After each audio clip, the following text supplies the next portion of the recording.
गौरी साहब, आपको पाकिस्तान का बिल गेट्स कहा जाता है। पहला सवाल मेरा ये है कि ये सुन के आपको ऑब्वियसली अच्छा लगता होगा। दूसरा मेरा सवाल ये है कि ये आपको सिर्फ इस वजह से कहा जाता है कि आप पाकिस्तान में सॉफ्टवेयर के शोबे में सबसे बड़ा नाम है, या इस वजह से कहा जाता है कि बिल गेट्स की तरह बचपन में आप भी पढ़ाई में निकम्मे थे? बिल गेट्स तो शायद मुझसे थोड़ा ज़्यादा बेहतर था, मैं तो बहुत ही एक बात तो तय कर लीजिए आप कि मैं बहुत ही नहीं कमाता। मुझे याद है मेरी टीचर मुझे कहा करती थी कि ये कुछ नहीं बनेगा। ये खास में कहा गया सलीम गौरी तूने कुछ नहीं बनना, तो वो तो आप लिख लीजिए, दैट इज एक्सेप्टेड। लेकिन फिर आप ऐसा बने कि आपने लाखों लोगों को अपने साथ बनाया, वाह वाह उनका मुस्तकबिल बनाया अल्हम्दुलिल्लाह, और फिर पाकिस्तान की सॉफ्टवेयर के शोबे में पहचान बने अल्हम्दुलिल्लाह ज़बरदस्त अंदाज में। मैं मेरा ख्याल है नाज़रीन, सलीम गौरी साहब का जो तारुफ है वो मेरे लिए आसान हो जाएगा इनके बारे में कुछ बात करना।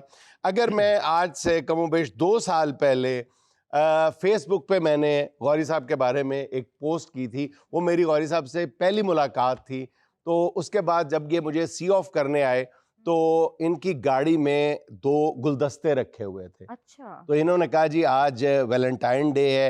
तो मैंने कहा जी गुलदस्ते 2 क्यों हैं? कहने लगे मेरी बीवियां 2 हैं। तो उस पे मैंने लिखा था, उस मुलाकात का अहवाल बयान करते हुए मैंने लिखा था कि पैसे वालों के लिए 2 लफ्ज़ लिखना भी इसलिए मुश्किल हो जाता है कि खुशामद की बू आने लगती है, लेकिन सॉफ्टवेयर की दुनिया में पाकिस्तान की शनाख्त और हज़ारों लोगों के लिए वसीला रोज़गार बनने वाले बरादरम सलीम गौरी के साथ 10 मिनट भी बैठो तो उनकी सादगी, तवक्कल अल्लाह और आजिज़ी किसी को भी खड़े खड़े खरीद लेती है। वाह वाह वो इसका क्रेडिट अपने मरहूम वालिद को देते हैं।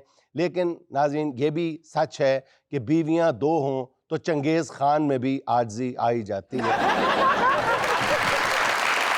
कार में रखे हुए दोनों वैलेंटाइन गुलदस्तों के फूलों को बार बार ऐसे गिन रहे थे कि अगर एक भी फूल कम या ज्यादा हो गया तो वैलेंटाइन डे भी बन सकता है।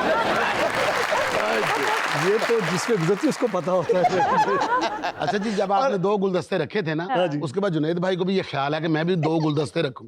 नहीं, लेकिन तो मेरी हालत देख के ही डर गए थे। तो मेरी उससे हालत थी, उससे घबरा गए थे। नहीं, ये दोनों गुलदस्ते रखते ही डर गए थे ये। इनको पता था एक तो मैं दे दूंगा, दूसरा मैं कहाँ लेके जाऊंगा। एग्जैक्टली। तो जाके एक भाभी को दे के तो दूसरा भी उन्हीं को दे दिया। जुनैद बहुत समझदार है। कहते मेरी पहली भी तू, मेरी दूजी भी तू। अच्छा, मैं ये समझ रहा था कि सलीम गौरी साहब जो है इस पोस्ट के बाद नाराज हो जाएंगे, लेकिन इन्होंने फिर मेरी वो पोस्ट जो है वो शेयर की है और अभी ये इधर से जलने की बू आएगी। इन्होंने लिखा था, player meeting you Junaid Salim, you are scholar and a gentleman, Allah bless you. इन्होंने अल्लाह ब्लेस यू इसलिए कहा कि तुझ भी कर जाना। अच्छा, इसलिए ये फरमाइएगा कि आप की ज़िंदगी में जो अभी तक मेरी आपके साथ दोस्ती है, मैंने देखा है कि आपकी हर एक का अपने बाप के साथ बहुत ही एक ख़ास ताल्लुक़ होता है, लेकिन आपका उस ख़ास से भी 2 दर्जे ऊपर है। बहुत गहरा ताल्लुक़ है आपका अपने वालिद साहब की यादों के साथ। डिपेंड करता है कि आपकी ज़िंदगी गुजरी कैसे है और आपने देखा क्या अपनी ज़िंदगी में। मैंने अपने वालिद साहब को बहुत ज़्यादा मुश्किल वक्तों में देखा है, जब उन्हें हमें फील ही होती है कि मुश्किल वक्त है। असल चीज़ ये है किसी इंसान की कि जब आपकी ज़िंदगी में चैलेंजेस हों और आप अपनी फैमिली, अपने बच्चों को फील होने दें, और बहुत मुश्किल वक्त देखे, बहुत ज़्यादा उनके चैलेंजेस थे। मैं अपने आप को खुशकिस्मत समझता हूँ कि मेरे लास्ट कुछ साल, उनकी वफ़ात 4 साल पहले हुई, तो हम 20 साल इकट्ठे रहे। उससे पहले मैं 22 साल बाहर था, तो मुझे वक्त नहीं मिला उनके साथ रहने का। जो मैंने वक्त गुजारा लास्ट, वो मेरी ज़िंदगी का बेस्ट टाइम है। एक और बात अगर मुझे अलाउ करते हैं, जब तक मैं उनसे दूर रहा तो मैं कुछ न बना। बड़ी मेहनत की, बहुत स्ट्रगल की, और मेरी बुक किताब पढ़िएगा, मैंने पढ़ी है। लेकिन अमेजिंग बात है, ये आप देखिएगा, अमेजिंग बात है, जब मैं और वो इकट्ठे हुए एक छत के नीचे आए तो मुआवजे होने शुरू हुए, जिंदगी बदलनी शुरू हो गई। एक अगर मैं पूछूं कि वो क्या ट्रिक था, वो क्या टिप थी जो आपने अपने वालिद साहब से हासिल की और फिर तरक्की के जीने आप चढ़ते चले गए? सब्र, पेशेंस। अच्छा। एंड सेकंड, गिव, यानी कभी अपना हाथ ना रोको, नेवर स्टॉप। It's amazing. जब उनकी वफात हुई तो अमेजिंग बात है, उनके अकाउंट में कुछ नहीं था, ना कोई प्रॉपर्टी छोड़ी, ना कोई पैसा छोड़ा, यानी एवरी डे जो उनके पास था, जो इकट्ठा होता था, वो बांट लेते थे। ये जो चीज़ थी ये मैं समझ नहीं पाया। डर लगता है कि थोड़ा सा बचा लो, कल पता नहीं हालात क्या हो, दुनिया बदल रही है, वक्त गुजर रहा है, कुछ जंग होगी, कुछ हुई तो आपका कुछ हो। He never believe in that. And amazing बात है, उनका हाथ कभी खाली नहीं था।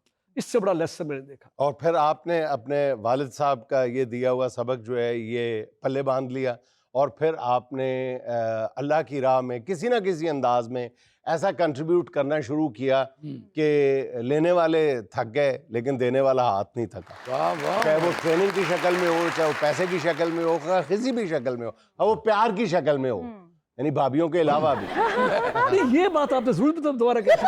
ये बात सुने आप चल रहे हैं। हाँ जी, मैं आपने कहा था ना कि मैं ये बता रहा हूँ, देखिए ये बार-बार इनका जो मैं इसलिए मैं ना पुरअमन इंटरव्यू चाहता ही नहीं, नहीं। मुझे पता है आप क्या चाहते हैं।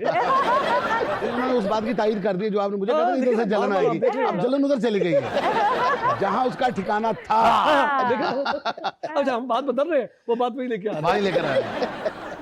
आप मोटिवेशनल स्पीकर भी हैं, उसमें भी आप खुद जाते हैं यूनिवर्सिटीज़ में, लोग मतलब पीछे है पूरे पाकिस्तान में। देखिए नेट सोल जो इनकी कंपनी है ये पाकिस्तान का एजाज़ है, यानी पाकिस्तान का कई मुल्कों में शायद तारुफ जो है वो नेट सोल बन चुका हो। नेट सोल इतना बड़ा नाम है कंप्यूटर की दुनिया का, सॉफ्टवेयर की दुनिया का, जिसमें कोई भी पाकिस्तानी बिलाशुबा फ़ख्र कर सकता है। तो आपने सलीम भाई ये बताएं कि शादियां तो दो की, दो बनाई आपने, कंपनी एक ही बनाई, इसकी क्या वजह है? देखिए यार, प्लीज हेल्प मी हियर। तो बात करो। हम पता क्या करते हैं, काम करते हाँ, हैं, मिलके करते हैं। इनको ऐसे ही कह देते थे कि आपकी भी दो हो जाएंगी। ठीक है ना, 3-4 दिन अपने पास बिठा के ना कहते हैं हौसला करें, कुछ नहीं होता, हो जाएगी इंशाल्लाह। अच्छा, मजे की बात, कभी भी दो है। कंपनी में दो, कभी दो, बता दो आपको, कभी भी दो। ये वो हसरत है कि जिस हसरत पे खुद हसरत को हसरत है। क्या बात क्या बात। कंपनियां भी दो है। अच्छा, एक पाकिस्तानी कंपनी जो है, अच्छा। जो पाकिस्तान कराची में ट्रेडिंग है, और फिर एक अमेरिका में ट्रेड कर रही है। सो दोनों सेपरेट कंपनीज हैं, तो दो दो हो गए। लेकिन माशाल्लाह देखे ना, भाभी तो इनको उनके साथ कंपनी भी नहीं करने देती जिनकी दो कंपनियां होती हैं। अगर मेरी बहन सुन रही है तो मुझसे दूर रखें इनको से दूर रहना चाहिए। इसके बाद रखेंगी। अच्छा ये बताइएगा कि इस वक्त जो आपकी कंपनी के पाकिस्तान में आपने कितने लोगों को बराह रास्त रोजगार दे रखा? 2000 लोग तो बराह रास्त हैं, बराह रास्त है, बाकी इनफॉर्मल कॉन्ट्रैक्टर्स तो अल्हम्दुलिल्लाह देयर आर बिग टीम। वो फिर थाउजेंड्स में है। मेरा ख्याल है गालिबन शायद उनकी तादाद 6 से 7,000 वो बनती है। क्योंकि सप्लायर्स, वेंडर्स जो हमारी सर्विसेज कर रहे हैं, माशाल्लाह। एयर का। अच्छा, दुनिया के कितने मुल्कों में आप नेटसोल की सर्विसेज इस वक्त जा रही हैं? माशाल्लाह इस वक्त आप कॉन्टिनेंट्स ले लें, कॉन्टिनेंट्स ले लें तो एशिया कॉन्टिनेंट पूरा, सबसे बड़ी मजेदार बात ये है जुनैद कि पूरा पाकिस्तान चाइना से इंपोर्ट करता है हर चीज, हम चाइना को एक्सपोर्ट करते हैं। और वो भी टेक्नोलॉजी टेक्नोलॉजी एक्सपोर्ट करते हैं। जबरदस्त। हमारी सबसे बड़ी जो रेवेन्यू है वो चाइना ही से ही आ रही है। अच्छा, चाइना में माशाल्लाह लाहौर के बाद चाइना में सबसे बड़ी फैसिलिटी है।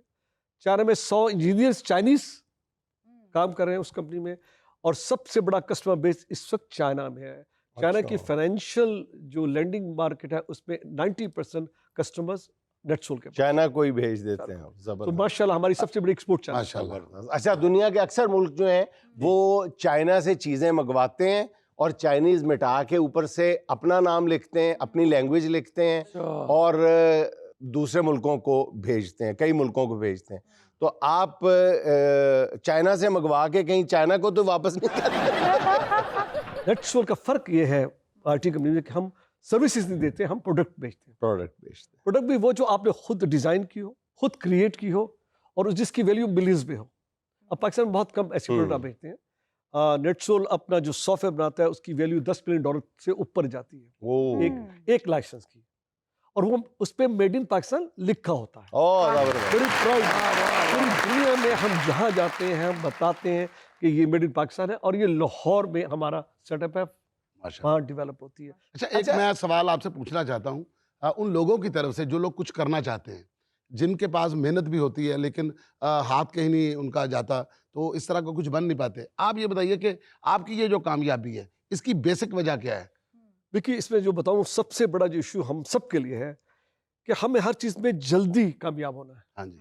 हम कोई भी एक आइडिया लेके जब आते हैं तो उस आइडिया को हमारा ये होता है कि बस ये कुछ अरसे में कामयाब हो जाए। बाकी हो नहीं सकता है, वो नहीं वाह, इस वाह। टाइम बिल्कुल। उसको बिल्कुल देंगे। दुरुस्त कहना। जो लोग टाइम दे सकते हैं वो कामयाब हो जाएंगे। बिल्कुल। चांद पे कमांड डालने के लिए भी आपको एक मुनासिब वक्त का चांद के करीब पहुंच के भी टाइम है उसका। फिर आपको इंतजार करना पड़ता है कि कब ये चांद वाली माई की आंख लगे और फिर आप कमांड डाल लें।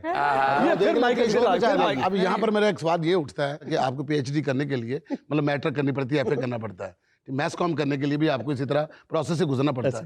ए भाई मिनट च जुगत कर दिंदा ਇਹਦਾ ਕੋਈ ਪ੍ਰੋਸੈਸ ਨਹੀਂ ਇਸ ਭਾਈ ਦਾ ਮਤਲਬ ਇਹ ਜਿਹੜਾ ਇਹਦਾ ਵੀ ਕੋਈ ਹਿਸਾਬ ਕਿਤਾਬ ਇਹਨੂੰ ਕੀ ਤੁੱਕਾ ਕਹੋਗੇ ਜਾਂ ਬੰਦੇ ਦੇ ਅੰਦਰ ਦੀ ਕੋਈ अच्छा माई का जिक्र भी आ गया थे। ਦੇਖੋ ਨਾ ਮਾਈ ਨੂੰ माई का जिक्र भी आ गया, माई माई का का जिक्र आ जिक्र। गया। ਉੱਥੇ ਵੀ ਇੱਕ माई बैठी, दो बैठी ने। I don't know. चांद तक रसाई है, इसीलिए हमारी दोनों भाभियां यहाँ पे है ना सयाती नहीं वाकई टूरिज्म प्रोग्राम है, बुकिंग करते हैं कंपनीज जो है इंटरनेशनल कंपनीज चांद पे ले जाने की, लेकिन हमारी दोनों भाभियां इजाजत नहीं देती सलीम गौरी साहब को कि चांद वाली माई को कले नहीं मिलना। ਅੱਛਾ ਜਿਸ ਦਿਨ ਕੋਈ ਬੰਦਾ ਐਸਾ ਆਉਂਦਾ ਨਾ ਜਿਹਦੀ ਦੋ ਸ਼ਾਦੀਆਂ ਹੋਣ ਐਵੇਂ ਘਰ ਚ ਕਹੀ ਜਾਣਗੇ ਅੱਜ ਪ੍ਰੋਗਰਾਮ ਬਹੁਤ ਅੱਛਾ ਆਉਣ ਵਾਲਾ ਆ ਦੇਖਣਾ